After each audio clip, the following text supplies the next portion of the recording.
Let's see how to solve the second version here. I introduced one very simple function in this code, isValid function, and this one valid function is doing the following. It is calling the getNumbers function, and the getNumbers function is going to either work well or throw an exception if there is something wrong with parsing that. So all what I'm doing here is to check if this is going to be valid or not. If it is valid, it will return true, otherwise it will return false.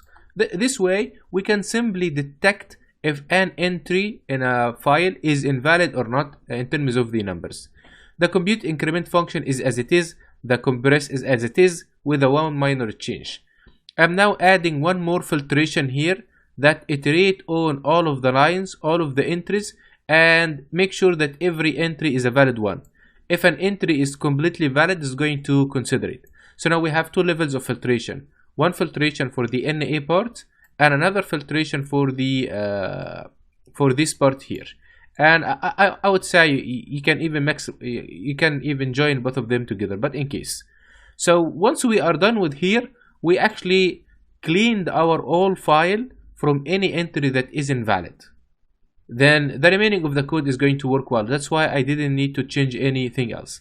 Again, this is all valid under specific restrictions and assumptions. Maybe the date is invalid. Maybe some lines are completely empty. Maybe a lot of things could happen.